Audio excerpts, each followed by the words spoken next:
नमस्कार। हमारे चैनल में आपका हार्दिक स्वागत है। एक बार प्रेम से बोलिए श्री सत्यनारायण भगवान की जय।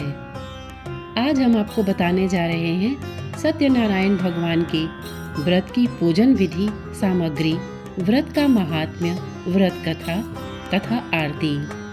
सबसे पहले बात करते हैं पूजा की विधि की।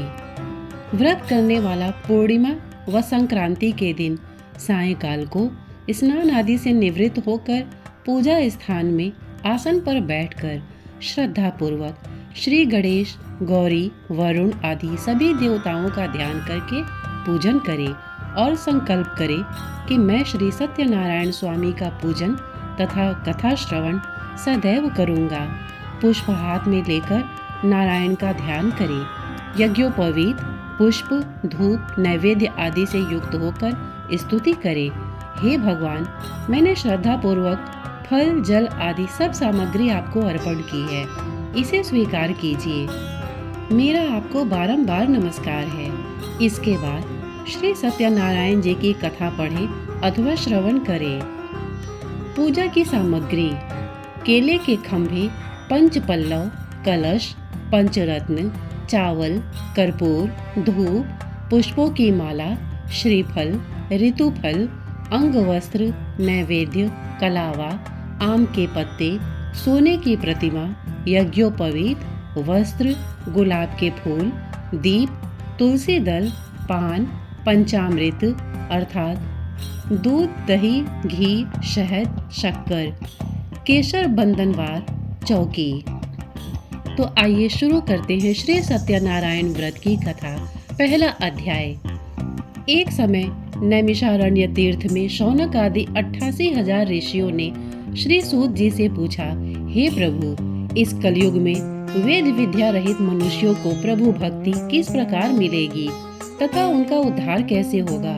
इसलिए हे मुनिश्रेष्ठ, कोई ऐसा तप कहिए जिससे थोड़े समय में पुण्य प्राप्त होवे तथा मन वांछित फल मिले। वह कथा सुनने की हमारी इच्छा है। सर्वशास्त्र ज्ञाता श्री सूत जी बोले, हे वैष्णवों में पूज्य, आप सबने प्राणियों के हित की बात पूछी है। अब मैं उस श्रेष्ठ व्रत को आप लोगों से कहूँगा जिस व्रत को नारद जी ने लक्ष्मी नारायण से पूछा था और लक्ष्मीपति ने मुनि श्रेष्ठ नारद से कहा था। सो ध्यान से सुनो। एक समय योगी राज नारद जी दूसरों के हित की इच्छा से अनेक लोकों में घूमते हुए मृत्यु लोक में आ पहुँचे। यहाँ अनेक योनियों में जन्मे हुए प्रायः सभी मनुष्यों को अपने कर्मों द्वारा अनेक दुखों से पीड़ित देखकर सोचा, किस यत्न के करने से निश्चय ही दुखों का नाश हो सकेगा। ऐसा मन में सोचकर विष्णु लोक को गए। वहाँ श्वेत वर्ण और 4 भुजाओं वाले देवों के ईश नारायण का, जिनके हाथों में शंख, चक्र, गदा और पद्म थे तथा वरमाला पहने हुए थे, देखकर स्तुति करने लगे। हे भगवान, आप अत्यंत शक्ति से संपन्न हैं। मन तथा वाणी भी आपको नहीं पा सकती। आपका आदि, मध्य, अंत नहीं है। निर्गुण स्वरूप सृष्टि के कारणभूत व भक्तों के दुखों को नष्ट करने वाले हो। आपको मेरा नमस्कार है। नारद जी से इस प्रकार की स्तुति सुनकर विष्णु भगवान बोले कि हे मुनिश्रेष्ठ, आपके मन में क्या है? आपका किस काम के लिए आगमन हुआ है? निसंकोच कहो। तब नारद मुनि बोले, मृत्यु लोक में सब मनुष्य जो अनेक योनियों में पैदा हुए हैं, अपने अपने कर्मों के द्वारा अनेक प्रकार के दुखों से दुखी हो रहे हैं। हे नाथ, मुझ पर दया रखते हो तो बतलाइए कि उन मनुष्यों के सब दुख थोड़े से ही प्रयत्न से कैसे दूर हो सकते हैं?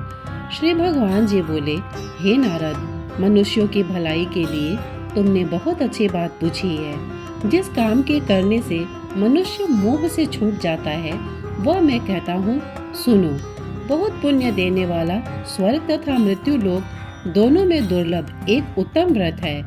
आज मैं प्रेम वश होकर तुमसे कहता हूँ, सत्यनारायण का यह व्रत अच्छी तरह विधि पूर्वक करके मनुष्य तुरंत ही यहाँ सुख भोग कर मरने पर मोक्ष को प्राप्त होता है। श्री भगवान के वचन सुनकर नारद मुनि बोले कि उस व्रत का फल क्या है, क्या विधान है और किसने यह व्रत किया है और किस दिन यह व्रत करना चाहिए? विस्तार से कहो। भगवान बोले, दुख शोक आदि को दूर करने वाला, धन धान्य को बढ़ाने वाला, सौभाग्य तथा संतान को देने वाला यह व्रत सब स्थानों पर विजयी करने वाला है। भक्ति और श्रद्धा के साथ किसी भी दिन मनुष्य श्री सत्यनारायण की शाम के समय ब्राह्मणों और बंधुओं के साथ धर्मपरायण होकर पूजा करे। भक्ति भाव से नैवेद्य, केले का फल, घी, दूध और गेहूं का जोड़ सवाया लेवे। गेहूं के अभाव में साठी का जोड़, शक्कर तथा गुड़ ले और सब भक्षण योग्य पदार्थ जमा करा के भगवान को अर्पण कर देवे तथा बंधुओं सहित ब्राह्मणों को भोजन करावे। पश्चात स्वयं भोजन करे। नृत्य गीत आदि का आचरण कर सत्यनारायण भगवान का स्मरण करता हुआ समय व्यतीत करे। इस तरह व्रत करने पर मनुष्यों की इच्छा निश्चय पूरी होती है। विशेषकर कली काल में भूमि पर यही मोक्ष का सरल उपाय है। प्रथम अध्याय पूर्ण हुआ। दूसरा अध्याय। सूत जी बोले, हे ऋषियों, जिसने पहले समय में इस व्रत को किया है उसका इतिहास कहता हूँ, ध्यान से सुनो। सुंदर काशीपुरी नगरी में एक अत्यंत निर्धन ब्राह्मण रहता था। वह भूख और प्यास से बेचैन हुआ नित्य पृथ्वी पर घूमता था। ब्राह्मणों से प्रेम करने वाले भगवान ने ब्राह्मण को दुखी देखकर बूढ़े ब्राह्मण का रूप धर उसके पास जा आदर के साथ पूछा, हे विप्र, नित्य दुखी हुआ पृथ्वी पर क्यों घूमता है? हे श्रेष्ठ ब्राह्मण, यह सब मुझसे कहो, मैं सुनना चाहता हूँ। ब्राह्मण बोला, मैं निर्धन ब्राह्मण हूँ, भिक्षा के लिए पृथ्वी पर फिरता हूँ। हे भगवान, यदि आप इसका उपाय जानते हैं तो कृपा कर कहो। वृद्ध ब्राह्मण बोला कि सत्यनारायण भगवान मनवांछित फल देने वाले हैं, इसलिए हे ब्राह्मण, तू उनका पूजन कर, जिसके करने से मनुष्य सब दुखों से मुक्त होता है। ब्राह्मण को व्रत का सारा विधान बतलाकर बूढ़े ब्राह्मण का रूप धारण करने वाले सत्यनारायण भगवान अंतर्धान हो गए। जिस व्रत को वृद्ध ब्राह्मण ने बतलाया है, मैं उसको करूँगा, यह निश्चय करने पर उसे रात में नींद भी नहीं आई। वह सवेरे उठ सत्यनारायण के व्रत का निश्चय कर भिक्षा के लिए चला। उस दिन उसको भिक्षा में बहुत धन मिला, जिससे बंधु बांधवों के साथ उसने सत्यनारायण का व्रत किया। इसके करने से वो ब्राह्मण सब दुखों से छूटकर अनेक प्रकार की संपत्तियों से युक्त हुआ। उस समय से वह ब्राह्मण हर मास व्रत करने लगा। इस तरह सत्यनारायण भगवान के व्रत को जो करेगा वो सब पाप से छूटकर मोक्ष को प्राप्त होगा। आगे जो पृथ्वी पर सत्यनारायण का व्रत करेगा वह मनुष्य सब दुखों से छूट जाएगा। इस तरह नारद जी से नारायण का कहा हुआ यह व्रत मैंने तुमसे कहा। हे विप्रो, मैं अब और क्या कहूँ? ऋषि बोले, हे मुनीश्वर, संसार में इस ब्राह्मण से सुनकर किस किस ने इस व्रत को किया, हम वह सब सुनना चाहते हैं। इसके लिए हमारे मन में श्रद्धा है। सूत जी बोले, हे मुनियों, जिस जिसने इस व्रत को किया है वह सब सुनो। एक समय एक ब्राह्मण धन और ऐश्वर्य के अनुसार बंधु बांधवों के साथ व्रत करने को तैयार हुआ। उसी समय एक लकड़ी बेचने वाला बूढ़ा आदमी आया और बाहर लकड़ियों को रखकर ब्राह्मण के मकान में गया। प्यास से दुखी लकड़हारा उनको व्रत करते देखकर ब्राह्मण को नमस्कार कर कहने लगा कि आप ये क्या कर रहे हैं और इसके करने से क्या फल मिलता है, कृपा करके मुझे कहो। ब्राह्मण ने कहा, सब मनोकामनाओं को पूरा करने वाला ये सत्यनारायण भगवान का व्रत है। इसकी ही कृपा से मेरे यहाँ धन धान्य आदि की वृद्धि हुई है। ब्राह्मण से इस व्रत के बारे में जानकर लकड़हारा बहुत प्रसन्न हुआ। चरणामृत ले और खाने के बाद अपने घर को गया। लकड़हारे ने अपने मन में इस प्रकार का संकल्प किया कि आज शाम में लकड़ी बेचने से जो धन मिलेगा उसी से सत्यनारायण देव का उत्तम व्रत करूंगा। यह मन में विचार कर वह बूढ़ा आदमी लकड़ियां अपने सिर पर रखकर जिस नगर में धनवान लोग रहते थे वह ऐसे नगर में गया। उस रोज वहां पर उसे उन लकड़ियों का दाम पहले दिनों से चौगुना मिला। तब वह बूढ़ा लकड़हारा दाम ले और अति प्रसन्न होकर पके केले की फली, शक्कर, घी, दुग्ध, दही और गेहूं का जोड़ इत्यादि सत्यनारायण भगवान के व्रत की कुल सामग्रियों को लेकर अपने घर गया। फिर उसने अपने भाइयों को बुलाकर विधि के साथ भगवान जी का पूजन किया और व्रत किया। उस व्रत के प्रभाव से वह बूढ़ा लकड़हारा धन पुत्र आदि से युक्त हुआ और संसार के समस्त सुख भोग कर बैकुंठ को चला गया। दूसरा अध्याय पूर्ण हुआ। तीसरा अध्याय। सूत जी बोले, हे श्रेष्ठ मुनियों, अब आगे की कथा कहता हूँ, सुनो। पहले समय में उल्का मुख नाम का एक बुद्धिमान राजा था। वह सत्य वक्ता और जितेंद्रिय था। प्रतिदिन देव स्थानों पर जाता तथा गरीबों को धन देकर उनके कष्ट दूर करता था। उसकी पत्नी कमल के समान मुख वाली और सती साध्वी थी। भद्रशिला नदी के तट पर उन दोनों ने श्री सत्यनारायण का व्रत किया। उस समय वहां एक साधु वैश्य आया। उसके पास व्यापार के लिए बहुत सा धन था। वह नाव को किनारे पर ठहराकर राजा के पास आ गया और राजा को व्रत करते हुए देखकर विनय के साथ पूछने लगा, हे राजन, भक्ति युक्त चित्त से ये आप क्या कर रहे हैं? मेरी सुनने की इच्छा है, सो आप मुझे यह बताइए। राजा बोला, हे साधु, अपने बांधवों के साथ पुत्र आदि की प्राप्ति के लिए ये महाशक्तिवान सत्यनारायण भगवान का व्रत व पूजन किया जा रहा है। राजा के वचन सुनकर साधु आदर से बोला, हे राजन, मुझसे इसका सब विधान कहो। मैं भी आपके कथनानुसार इस व्रत को करूँगा। मेरे भी कोई संतान नहीं है और इससे निश्चय ही होगी। राजा से सब विधान सुन व्यापार से निवृत्त हो वो आनंद के साथ घर गया। साधु ने अपनी स्त्री से संतान देने वाले उस व्रत का समाचार सुनाया और कहा कि जब मेरे संतान होगी तब मैं इस व्रत को करूँगा। साधु ने ऐसे वचन अपनी स्त्री लीलावती से कहे। एक दिन उसकी स्त्री लीलावती पति के साथ आनंदित हो सांसारिक धर्म से प्रवृत्त होकर सत्यनारायण भगवान की कृपा से गर्भवती हो गई तथा 10वें महीने में उसके एक सुंदर कन्या का जन्म हुआ। दिनों दिन वह इस तरह बढ़ने लगी जैसे शुक्ल पक्ष का चंद्रमा बढ़ता है। कन्या का नाम कलावती रखा गया। तब लीलावती ने मीठे शब्दों में अपने पति से कहा कि जो आपने संकल्प किया था कि भगवान का व्रत करूंगा, अब आप उसे करिए। साधु बोला, हे प्रिय, मैं इसके विवाह पर करूंगा। इस प्रकार अपनी पत्नी को आश्वासन दे वो नगर को गया। कलावती पितृगृह में वृद्धि को प्राप्त हो गई। साधु ने नगर में सखियों के साथ अपनी पुत्री को देखा तो तुरंत दूत बुलाकर कहा कि पुत्री के वास्ते कोई सुयोग्य वर देख कर लाओ। साधु की आज्ञा पाकर दूत कंचन नगर पहुंचा और वहां पर बड़ी खोज और देखभाल कर लड़की के लिए सुयोग्य वणिक पुत्र को ले आया।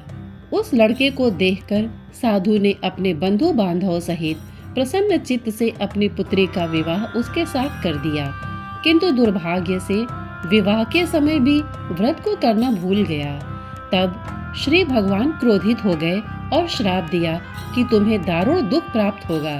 अपने कार्य में कुशल साधु बनिया जमाता सहित समुद्र के समीप स्थित रत्नपुर नगर में गया और वहां दोनों ससुर जमाई चंद्रकेतु राजा के उस नगर में व्यापार करने लगे।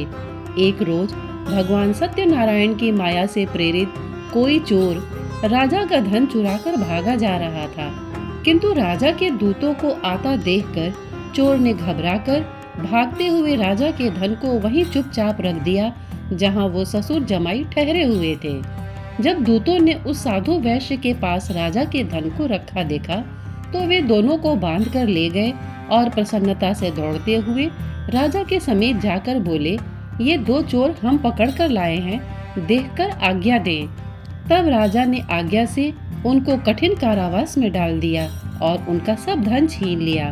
सत्यनारायण भगवान के श्राप द्वारा उनकी पत्नी भी घर पर बहुत दुखी हुई और घर पर जो धन रखा था चोर चुरा कर ले गए। शारीरिक व मानसिक पीड़ा तथा भूख प्यास से अति दुखित हो अन्न की चिंता में कलावती एक ब्राह्मण के घर गई। वहां उसने सत्यनारायण भगवान का व्रत होते देखा, फिर कथा सुनी तथा प्रसाद ग्रहण कर रात को घर आई। माता ने कलावती से कहा, हे पुत्री, अब तक कहाँ रही, वह तेरे मन में क्या है? कलावती बोली, हे माता, मैंने एक ब्राह्मण के घर श्री सत्यनारायण भगवान का व्रत देखा है। कन्या के वचन सुनकर लीलावती भगवान के पूजन की तैयारी करने लगी। लीलावती ने परिवार और बंधुओं सहित श्री सत्यनारायण भगवान का पूजन किया और वर मांगा कि मेरे पति और दामाद शीघ्र आ जावे। साथ ही प्रार्थना की कि हम सबका अपराध क्षमा करो। सत्यनारायण भगवान इस व्रत से संतुष्ट हो गए और राजा चंद्रकेतु को स्वप्न में दर्शन देकर कहा, हे राजन, दोनों वैश्यों को प्रातः ही छोड़ दो और उनका सब धन जो तुमने ग्रहण किया है दे दो, नहीं तो मैं तेरा धन, राज्य, पुत्र आदि सब नष्ट कर दूंगा। राजा से ऐसे वचन कहकर भगवान अंतर्धान हो गए। प्रातःकाल राजा चंद्रकेतु ने सभा में अपना स्वप्न सुनाया। फिर दोनों वणिक पुत्रों को कैद से मुक्त कर सभा में बुलाया। दोनों ने आते ही राजा को नमस्कार किया। राजा मीठे वचनों में बोला, हे महानुभाव, भावी वर्ष आप लोगों को ऐसा कठिन दुख प्राप्त हुआ है, अब आपको कोई भय नहीं। ऐसा कहकर राजा ने उनको नए नए वस्त्र आभूषण पहनाए तथा उनका जितना धन लिया उससे दूना धन देकर आदर सहित विदा किया। दोनों वैश्य अपने घर को चल दिए। तीसरा अध्याय पूर्ण हुआ। चौथा अध्याय। सूत जी बोले, वैश्य ने मंगलाचार करके यात्रा आरंभ की और अपने नगर को चला। उनके थोड़ी दूर निकलने पर दंडी वेशधारी सत्यनारायण ने उनसे पूछा, हे साधु, तेरी नाव में क्या है? अभिमानी वणिक हंसता हुआ बोला, हे दंडी, आप क्यों पूछते हो? क्या धन लेने की इच्छा है? मेरी नाव में तो बेल और पत्ते भरे हैं। वैश्य का कठोर वचन सुनकर भगवान ने कहा, तुम्हारा वचन सत्य हो दंडी। ऐसा कहकर वे वहां से दूर चले गए और कुछ दूर जाकर समुद्र के किनारे बैठ गए। दंडी के जाने पर वैश्य ने नित्य क्रिया के बाद नाव को ऊंची उठी देखकर अचंभा किया तथा नाव में बेल पत्ते आदि देखकर मूर्छित हो जमीन पर गिर पड़ा। फिर मूर्छा खुलने पर अत्यंत शोक प्रकट करने लगा। तब उसका दामाद बोला कि आप शोक न करें, ये दंडी का श्राप है, अतः उनकी शरण में चलना चाहिए, तभी हमारी मनोकामना पूरी होगी। दामाद के वचन सुन वह दंडी के पास पहुंचा और अत्यंत भक्ति भाव से नमस्कार करके बोला, मैंने जो आपसे असत्य वचन कहे थे उनको क्षमा करो। ऐसा कह वह महान शोकातुर हो रोने लगा।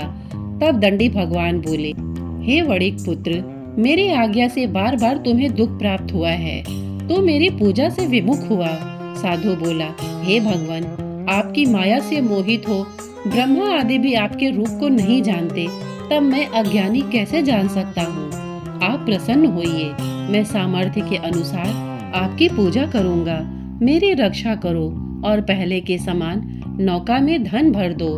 उसके भक्ति युक्त वचन सुनकर भगवान प्रसन्न हो उसकी इच्छा अनुसार वर देकर अंतर्ध्यान हो गए। तब उन्होंने नाव पर आकर देखा कि नाव धन से परिपूर्ण है। फिर वो भगवान सत्यनारायण का पूजन कर साथियों सहित अपने नगर को चला। जब अपने नगर के निकट पहुंचा, तब दूत को घर भेजा। दूत ने साधु के घर जाकर उसकी स्त्री को नमस्कार कर कहा कि साधु अपने दामाद सहित इस नगर के समीप आ गए हैं। ऐसा वचन सुन साधु की स्त्री ने बड़े हर्ष के साथ सत्यदेव का पूजन कर पुत्री से कहा, मैं अपने पति के दर्शन को जाती हूँ, तू कार्य पूर्ण कर शीघ्र आ। माता के ऐसे वचन सुनकर कलावती प्रसाद छोड़कर पति के पास गई। प्रसाद की अवज्ञा के कारण सत्यदेव ने रुष्ट हो उसके पति को नाव सहित पानी में डुबो दिया। कलावती अपने पति को न देखकर रोती हुई जमीन पर गिर गई। इस तरह नौका को डूबा हुआ तथा कन्या को रोती देख साधु दुखित हो बोला, हे प्रभु, मुझसे या मेरे परिवार से जो भूल हुई है उसे क्षमा करो। उसके दीन वचन सुनकर सत्यदेव प्रसन्न हो गए और आकाशवाणी हुई, हे साधु, तेरी कन्या मेरे प्रसाद को छोड़कर आई है, इसलिए इसका पति अदृश्य हुआ है। यदि वो घर जाकर प्रसाद खाकर लौटे तो इसे पति अवश्य मिलेगा। ऐसी आकाशवाणी सुनकर कलावती ने घर पहुंचकर प्रसाद खाया। फिर आकर पति के दर्शन किए तत्पश्चात साधु ने बंधु बांधवों सहित सत्यदेव का विधि पूर्वक पूजन किया। उस दिन से वो हर पूर्णिमा को सत्यनारायण का पूजन करने लगा। फिर इस लोक का सुख भोग कर अंत में स्वर्ग लोक को गया। चतुर्थ अध्याय पूर्ण हुआ। पांचवा अध्याय। सूत जी बोले, हे ऋषियों, मैं और भी कथा कहता हूँ, सुनो। प्रजापालन में लीन तुंगध्वज नाम का एक राजा था। उसने भी भगवान का प्रसाद त्याग कर बहुत दुख पाया। एक समय वन में जाकर वन्य पशुओं को मारकर बड़ के पेड़ के नीचे आया। वहां उसने ग्वालों को भक्ति भाव से बांधवों सहित सत्यनारायण जी का पूजन करते देखा। राजा देखकर भी अभिमानवश वहां नहीं गया और न नमस्कार ही किया। जब ग्वालों ने भगवान का प्रसाद उसके सामने रखा तो वह प्रसाद को त्याग कर अपनी सुंदर नगरी को चला। वहीं उसने अपना सब कुछ नष्ट हुआ पाया तो वह जान गया कि यह सब भगवान ने किया है। तब वह विश्वास कर ग्वालों के पास गया और विधि पूर्वक पूजन कर प्रसाद खाया तो सत्यदेव की कृपा से पहले जैसा था सब वैसा ही हो गया। फिर दीर्घ काल तक सुख भोग कर मरने पर स्वर्ग लोक को गया। जो मनुष्य इस परम दुर्लभ व्रत को करेगा, भगवान की कृपा से उसे धन धान्य की प्राप्ति होगी। निर्धन धनी और बंदी बंधन से मुक्त होकर निर्भय हो जाता है। संतानहीनों को संतान प्राप्ति होती है तथा सब मनोरथ पूर्ण होकर अंत में बैकुंठ धाम को जाता है। जिन्होंने पहले इस व्रत को किया, अब उनके दूसरे जन्म की कथा कहता हूँ। वृद्ध शतानंद ब्राह्मण ने सुदामा का जन्म लेकर मोक्ष को पाया। उल्का मुख नाम का राजा दशरथ होकर बैकुंठ को प्राप्त हुआ। साधु नाम का वैश्य ने मूढ़ध्वज बनकर अपने पुत्र को आरे से चीरकर मोक्ष को प्राप्त किया। महाराज तुंगध्वज ने स्वयंभू होकर भगवान में भक्ति युक्त हो कर्म कर मोक्ष को प्राप्त किया। सत्यनारायण भगवान की कथा पूर्ण हुई। श्री सत्यनारायण जी की आरती। जय लक्ष्मी रमणा, श्री जय लक्ष्मी रमणा, सत्यनारायण स्वामी जनपातक हरणा, श्री जय लक्ष्मी रमणा।